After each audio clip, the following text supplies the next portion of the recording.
اور پھر انشاءاللہ مجھے یہ یقین ہے کہ جب ہم میں یہ شعور آئے گا، کیونکہ یہ ووٹ کی پرچی معمولی پرچی نہیں ہے، یہ وہ پرچی ہے جو ہم نے 1947 میں کانگریس کے بجائے مسلم لیگ کو دے کر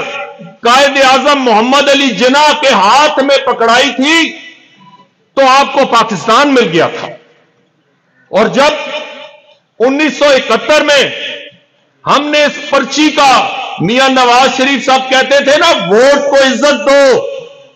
یہ ووٹ کو عزت نہ دینے سے ساری تباہی پھیلی ہمارے ملک میں۔ 1971 میں اگر ذوالفقار علی بھٹو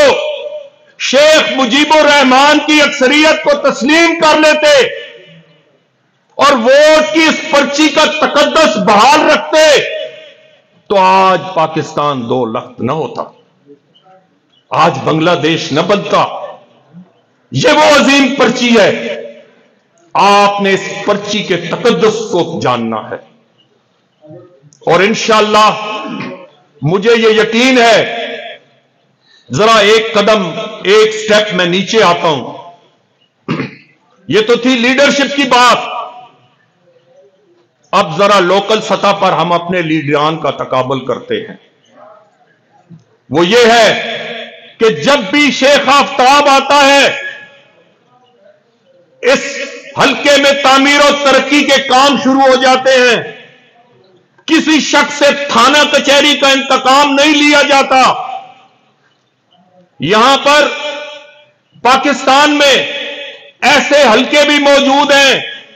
جن میں سے لوگ وزیر اعظم بنے، جن میں سے لوگ صدر پاکستان بنے،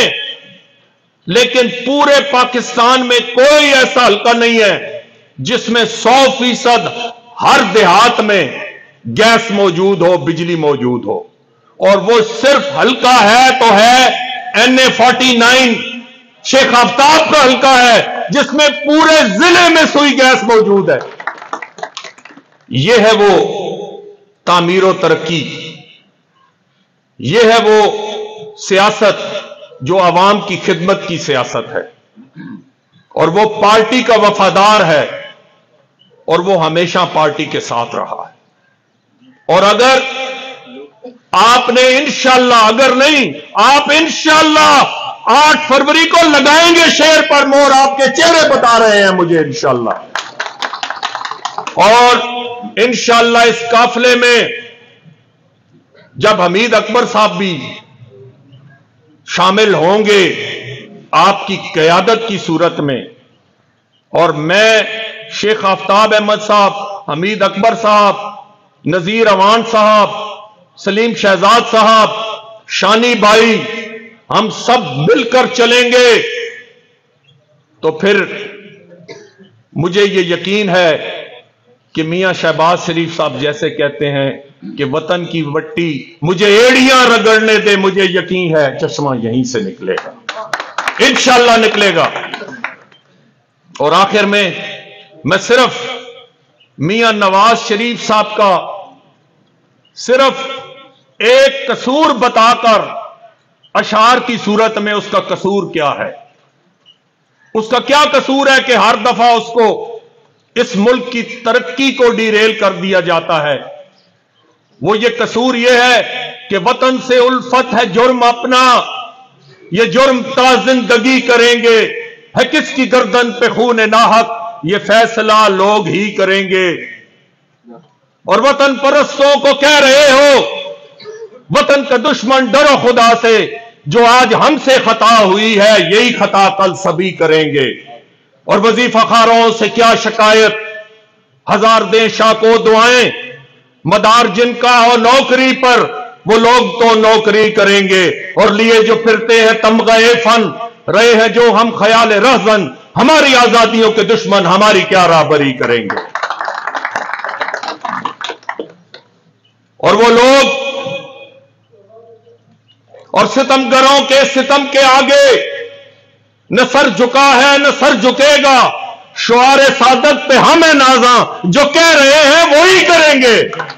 اور ستمگروں کے ستم کے آگے نہ سر جھکا ہے نہ جھک سکے گا. شعار صادق پہ ہم ہیں نازاں، جو کہہ رہے ہیں وہی کریں گے. اور وہ لوگ کچھ کم نگاہ جن کو سمجھ رہے ہیں کہ یہ نہ سمجھ ہے، یہی زمانے میں عام جالب شعور کی روشنی کریں گے. وما علینا الا البلاغ.